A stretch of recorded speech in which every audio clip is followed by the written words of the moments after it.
महाराष्ट्राचा बुलंद आवाज। ताज्या बातम्या, मनोरंजन आणि व्हायरल बातम्यांसाठी यूथ महाराष्ट्र न्यूज चॅनल आजच सबस्क्राइब करा। खंडविरोधी पथक यांचे जे स्टाफ आहे त्यांना आणि एसीपी डोंगरे साहेब आणि एसीपी शेखर पाटले साहेब यांना मिळालेल्या माहितीनुसार कोणगाव येथे एक हॉटेल आहे, त्या ठिकाणी अशा पद्धतीचे बेटिंग करत आहेत अशी माहिती होती। त्याच्यामध्ये ट्रॅप आयोजित केला, त्याच्यामध्ये 3 आरोपी आपल्याला अरेस्ट केलेले आहेत। त्या ट्रॅपमध्ये शानू ललित बेनीवाल, रजत बाबूलाल शर्मा आणि विजय सीताराम देवगड हे 3 राहणारे छत्तीसगडचे आहेत। या ठिकाणी येऊन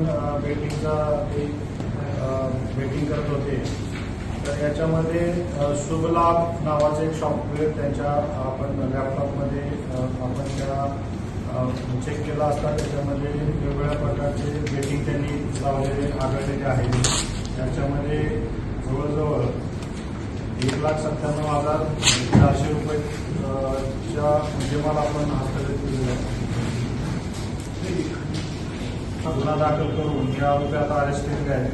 याच्यात पुढेही बऱ्याच लिंक डेव्हलप होण्यासारख्या आहेत। त्याच्यामध्ये आता सध्या 3 आरोपी हे छत्तीसगडचे आहेत आणि याच्यामध्ये काही निगा आहेत आपल्याला, त्या अनुषंगाने तपास चालू आहे।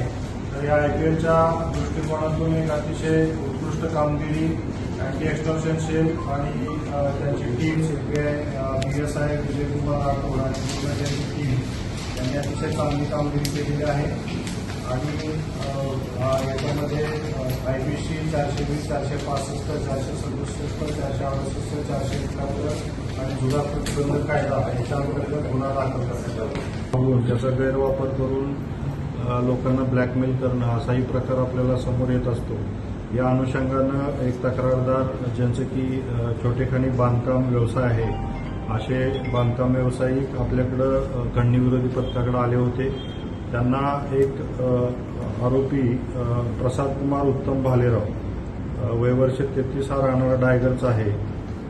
RTI ॲक्टिव्हिस्ट म्हणून तो काम करत आहे आणि त्याच्यामध्ये ह्यांनी जे बांधकाम केलं याच्या अगेन्स्ट तुमच्या वेगवेगळ्या शासकीय कार्यालयामध्ये तक्रारी करणार, तुमच्याविरुद्ध कारवाई करणार असं सांगून त्यांच्याकडून जवळजवळ 7,60,000 रुपयाची त्यांनी खंडणीची मागणी केली होती। या प्रकारची बातमी खंडणीविरोधी पथकाकडे आल्यानंतर स्पेशल टास्क फोर्सचे ACP शेखर बागडे साहेब, ACP डिटेक्शन 2 डोंगरे साहेब, API टरमाळे साहेब, API गोरे साहेब, राठोड साहेब आणि कापडनीस साहेब यांच्या पूर्ण टीमने या ठिकाणी सदर जो आरोपी आहे याच्याविरुद्ध व्यवस्थित एव्हिडन्स गोळा करून व्यवस्थित रेकॉर्डिंग करून याच्यामध्ये फुल प्रूफ तयारी करून या जो खंडणीखोर जो आहे प्रसाद कुमार उत्तम भालेराव याला ट्रॅप करून याला अरेस्ट केलेला आहे। आणि याच्या विरुद्ध आता आपण शिवटायगर पोलीस स्टेशनला गुन्हा रजिस्टर नंबर 874/24, 384, 385, 387, 506(2), 170 IPC याच्यानुसार गुन्हा दाखल करण्यात आलेला आहे। हा जो आरोपी आहे याला बरेच दिवस झालं पैसे त्रास देऊन पैसे मागत होता आणि समोर ट्रॅप आयोजित करून 5,60,000 स्वीकारताना त्याला आपण रंगेहात पकडलेला आहे। तर आता आपल्याला हा आरोपी कस्टडीमध्ये आहे। याच्या विरुद्ध आणखीनही काही याने अगोदर कुणाला त्रास दिलेला आहे आणि त्रास देऊनही कंप्लेंट समोर आलेले नाही अशा अँगलनेही तपास चालू आहे। आणखीन काही याच्यावरती आतापर्यंत तरी गुन्हे दाखल आहेत असं काही माहिती आपल्याला मिळालेली नाही आहे, परंतु आणखीन काही लोकांना यांनी त्रास दिलेला आहे अगर कसे याबाबत तपास चालू आहे। तर अतिशय चांगली कामगिरी खंडणीविरोधी पथक ठाणे क्राईम ब्रँच यांनी या ठिकाणी केलेली आहे आणि सध्या तो आरोपी आपल्या कस्टडीमध्ये आहे। पुढील तपास चालू आहे।